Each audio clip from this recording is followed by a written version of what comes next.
Olá, meu nome é Mauro Grastelli e eu vou apresentar uma aula sobre como organizar uma tese.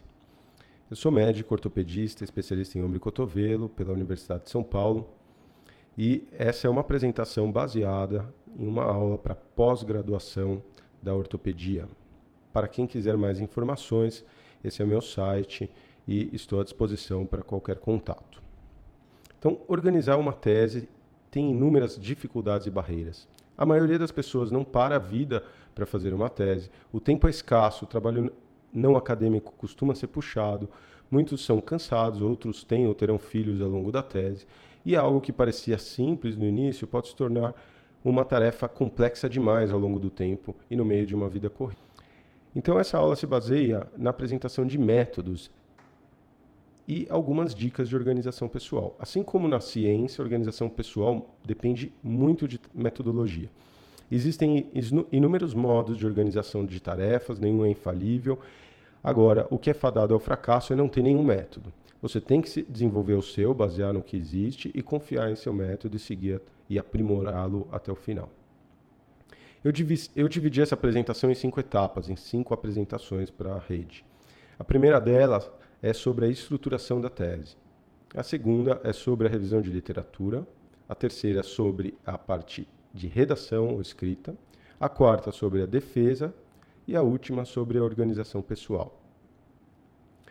Estruturação. Então, estruturar o texto significa criar uma estrutura do texto, ou seja, você evitar o que a gente chama de a tirania da tela branca. Escrever algo sem meta, sem padrão e sem estrutura é muito mais difícil do que quando você se baseia numa estrutura prévia de tese, ou seja, você utiliza uma estrutura com subitens do que deve caber numa tese e com base nisso você inicia a sua escrita. Então eu recomendo para quem não for da USP que siga uns modelos ou teses bem-sucedidas previamente apresentadas na sua universidade e estruture o seu texto como isso. Existem inúmeros softwares como o Scrivener, né, que está mostrado na tela aqui, que permitem que você escreva com essa estruturação de texto. Tá? Uma outra opção de software é o Google Drive, o Google Docs, né? E ele também permite, assim como o Word, a criação de uma estrutura de texto. Aqui do lado direito nós podemos ver já a estrutura criada, a estrutura baseada na nossa metodologia na USP de estruturação, e cada um pode criar do seu modo. O fato é, crie uma estrutura lógica e que vá ser a estrutura final do seu texto. Existem outros aplicativos que podem ser utilizados, e no caso aqui nesse exemplo, são os aplicativos de outlines. Eles são muito mais eficientes no sentido de que você consegue estruturar o texto de um modo simples. Então, se não existe, dentro de um exemplo como está aqui, na discussão, que não existe uma estrutura oficial de texto, você pode criar uma estrutura e, utilizando um outro aplicativo, como esse Outliner ou os Mind Maps, que são muito interessantes para isso, e aí escrever com base nessa estrutura e depois você retira os subitens, os subtítulos da estrutura e deixa só o texto corrido final. Isso também é um modelo muito interessante.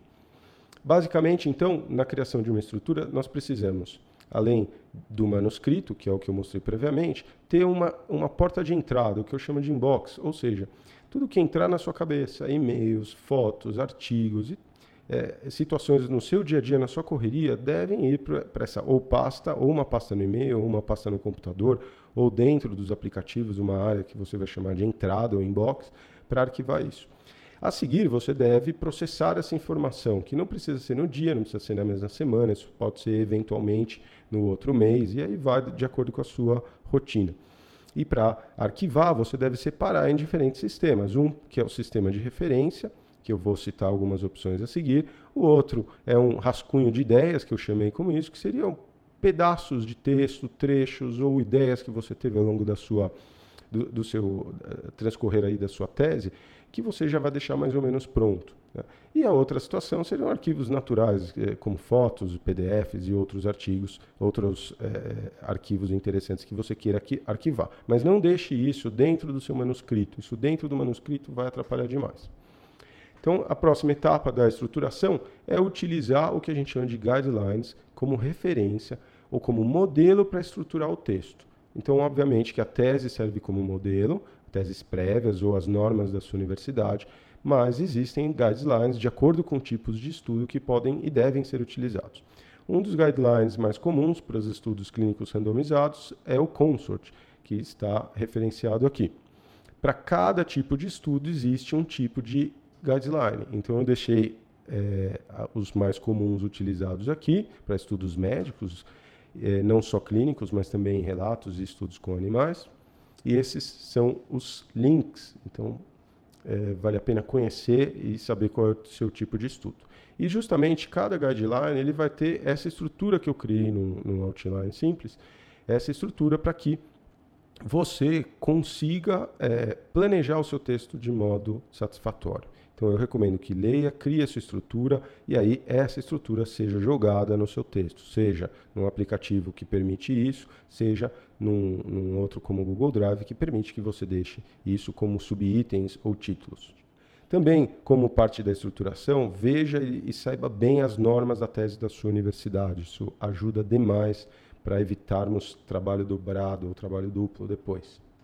E por fim, utilize teses semelhantes e, possível, peça o arquivo original para te ajudar a estruturar o seu texto.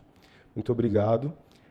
No meu site vocês podem obter a segunda parte dessa apresentação e mais informações.